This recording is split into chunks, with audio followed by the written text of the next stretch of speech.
కానీ రాష్ట్రంలో 2 విషయాలు ఇప్పుడు బాగా ఎట్లా అంటే హాట్ టాపిక్ అయిపోయింది. ఒకటి చూసుకున్నట్టయితే డ్రగ్స్. ఇంకోటి చూసుకున్నట్టయితే ఒక కేంద్ర సహాయక మంత్రి గారి అంటే ఆ ఇష్యూ ఏదైతే ఉందో ఆ ఇష్యూ నడుస్తుంది. డ్రగ్స్ గురించి ఏం మాట్లాడతారు? ఇప్పుడు ఈ ఇష్యూ గురించి ఏం మాట్లాడతారు మీరు? డ్రగ్స్కి తీవ్రంగా బీఆర్ఎస్ పార్టీ డ్రగ్స్కి వ్యతిరేకంగానే ఒక టీంని ఏర్పాటు చేసి గతంలో కూడా ఎవరైతే అడిక్టెడ్ ఉన్నారో వాళ్ళు ఎంత పెద్ద స్థాయిలో ఉన్నా కానీ అకున్ సబర్వాల్ గారిని వేసి మొత్తం కూడా చేసి డ్రగ్స్ రహిత తెలంగాణ ఉండాలని చెప్పేసి గంజాయి విషయంలో కావచ్చు, మిగతా గుడుంబా కాడికించి పత్తలాడేటటువంటి పేకాట క్లబ్ల కాడికించి కేసీఆర్ గారు ఇవన్నిటిని కూడా విముక్తి చేసినటువంటి మనం చూసినాం. పేకాట క్లబ్లు నడుస్తున్నాయి తెలంగాణలో. గతం అంటే 10 సంవత్సరాలు నడిచినాయి, ఇప్పుడు నడుస్తున్నాయి అది తెలియదు కానీ గత 10 సంవత్సరాలు కేసీఆర్ హయాంలో పేకాట క్లబ్బులు బంధు, సారా బట్టీలు బంధు, ఇవన్నీ చేసిండు కేసీఆర్ గారు. డ్రగ్స్ మొత్తం దేశంలోనే 1000 కోట్లకు సంబంధించిన డ్రగ్స్ ది మ్యానుఫ్యాక్చరింగ్ యూనిట్ ఎవరు పట్టుకురండి? మహారాష్ట్ర పోలీస్ వస్తుంది.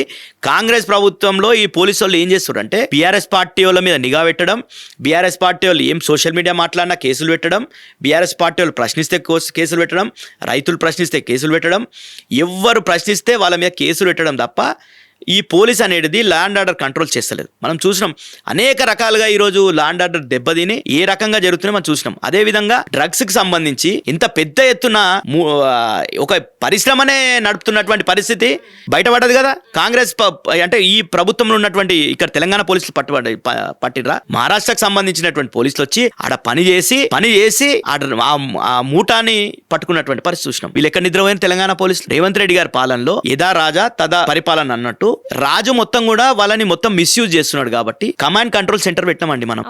పెట్టినాం కదా. ఎందుకు పెట్టినాం? ఇన్ని లక్షల కెమెరాలు, సీసీ కెమెరాలు పెట్టి చీమ చిట్టుకుమన్నా గానీ హైదరాబాద్ లో ఏదన్నా గానీ మొత్తం ఆ కమాండ్ కంట్రోల్ సెంటర్ లో ఉండాలి. నిమిషాల లోపల మనం నేరస్తుని పట్టుకోవాలి, కంట్రోల్ చేయాలి, అవన్నీ ఉండే. మనం చూసినాం కదా. మొన్ననే అడ్వకేట్, నేను ఒక న్యాయవాదినే, ఆ న్యాయవాది పాపం ఆయన ఇప్పుడు ఒక వక్ఫ్ బోర్డు భూములను కాపాడాలని పోరాటం చేస్తుంటే ఆ న్యాయవాదులను గుద్ది చంపేసారు. లైవ్ గా పట్ట పగలు చంపేసినటువంటి పరిస్థితి ఎందుకు వచ్చిందండి? దానికి ఎవరు ఆ సూత్రధార? ఎవరు? కాంగ్రెస్ పార్టీకి సంబంధించిన టీపీసీసీ వైస్ ప్రెసిడెంట్ గా ఉన్నటువంటి వ్యక్తి దీనికి సూత్రధార అని చెప్పేసి మనం కథనాలు చూస్తున్నాం. దీని మీద కాంగ్రెస్ పార్టీ ఇప్పటివరకు ఎందుకు మాట్లాడదండి? మాట్లాడడం లేదా? ఒక న్యాయవాదిని పట్టపగలు ఆయన ఒక న్యాయం కోసం వక్ఫ్ ఆస్తుల పరిరక్షణ కోసం పనిచేస్తుంటే నీ పార్టీకి సంబంధించినటువంటి ఒక పీసీసీ వైస్ ప్రెసిడెంట్ ఈ కుట్రలో భాగమయ్యేసి చంపిపిస్తే నీ పార్టీ వైఖరైందని అడుగుతున్నాం మేము. మహేష్ కుమార్ గౌడ్ గారిని కావచ్చు, రాహుల్ గాంధీ గౌడ్ కొడుకు కూడా దీని మీద కేసు ఫైల్ చేసినట్టు కూడా మనకి వచ్చింది కదా. కొడుకు చెప్పిండు కదా, చెప్పేసింది కదా, బహిరంగానే చెప్పిండు. అయినా కూడా యాక్షన్స్ ఎందుకు ఇంత లేట్ అవుతున్నాయి అంటారు మరి? అదే కదా ఈ ప్రభుత్వం ఎట్లా చేస్తుందంటే, మొన్న మనం చూసుకున్నాం బండి సంజయ్ గారి కొడుకు విషయంలో చూసినాం కదా.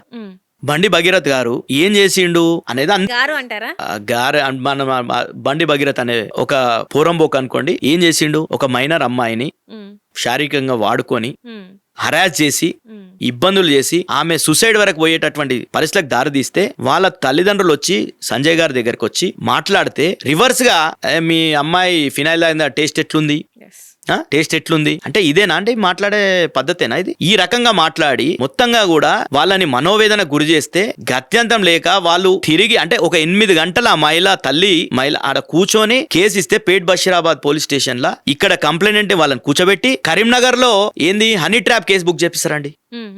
బుక్ చేపిస్తే 8వ తారీఖు కేసు బుక్ అవుతుంది. 10వ తారీఖు రోజు మోడీ గారు వస్తారు. ఇద్దరు రేవంత్ రెడ్డి గారు, బండి సంజయ్ గారు, మోడీ గారు ఒక వేదిక పంచుకుంటారు, నవ్వుకుంటా మాట్లాడుకుంటారు, జోకులు వేసుకుంటుంటారు. 11వ తారీఖు రోజు బీఆర్ఎస్ పార్టీ అనే పార్టీ ఒక ప్రతిపక్ష పార్టీగా దీని వాయిస్ లేపి ఆర్ఎస్ ప్రవీణ్ కుమార్ గారు, కేటీఆర్ గారు మొత్తం దీని మీద బీఆర్ఎస్ మహిళా వింగ్ అందరు కూడా పనిచేసినంత వరకు, రియాక్ట్ అయినంత వరకు పోలీసులు దాని మీద వైఖరే చెప్పలే. 11వ తారీఖు రోజు సిట్టేస్తాడు. ఏసి ఏం చెప్తాడు? పోలీసులంతా ప్రధానమంత్రి గారి పర్యటన ఉంది కాబట్టి పోలీస్ స్ట్రెంత్ ఎంత అండి తెలంగాణలో? లక్షల సంఖ్యలో పోలీసులు ఉన్నారు కదా. మొత్తం లక్షల సంఖ్యలో మొత్తం కూడా ప్రధానమంత్రి గారి ప్రోగ్రాంలోనే ఉన్నారా? ఎంత సీరియస్ కేసు అండి. ఒక మైనర్ బాలికను పోక్సో కేసు ఇబ్బంది పెట్టి శారీరకం వాడుకొని ఇంత జరిగితే నువ్వు ఎన్ని రోజులకు అరెస్ట్ అయ్యిందా? అరెస్ట్ కూడా కాలేదు. ఏం జరిగింది? రేవంత్ రెడ్డి గారు ఒక కాన్క్లేవ్ లో మాట్లాడుకుంటా అక్కడ ప్రశ్న అడిగితే ఏం చెప్తారు మీరు అంటే ఆయన చెప్పింది ఏంది? ఆ వేదిక దారి రిక్వెస్ట్ చేసుకోండి బండి సంజయ్ గారు మీ కొడుకుని మీరు సరెండర్ చేయండి, అది చేయండి అంటే బండి సంజయ్ గారు తెల్లారి సరెండర్ చేసి ఆ పరిస్థితి అంటే అడుక్కుంటే గానీ అరెస్ట్ అంటే పోలీసు వాళ్లకు చిక్కలేనటువంటి పరిస్థితి. తెలంగాణ పోలీసుకు చాలా ఖ్యాతి ఉండే. కేసీఆర్ గారి ప్రభుత్వంలో తెలంగాణ పోలీస్ అంటే టాప్, మొత్తం దేశంలోనే నంబర్ 1 పోలీస్గా మనకు ఆ రికార్డు ఉంది తెలంగాణ పోలీసులకు. పోలీసులను ఏమంటలేను, ఎందుకంటే రేవంత్ రెడ్డి గారు చెప్పినంత వరకు వాళ్ళు ఎట్లా పట్టుకుంటారండి? రేవంత్ రెడ్డి గారు పట్టుకోవద్దు అన్నాడు అనుకో, యాక్టింగ్ చేసిరు, 8 బృందాలు అన్నారు, కరీంనగర్ ఇంటికి పోతారు, కరీంనగర్లో బండి సంజయ్ గారి ఇంటికి పోతారు, ఇక్కడ పోరు, రకరకాలుగా చేసి వాళ్ళ మామ ఇంటికి నోటీసులు పెట్టిరు. ఇప్పుడు పోలీసు వాళ్ళు అనుకుంటే పట్టుకోవడం పెద్ద కష్టమా అండి?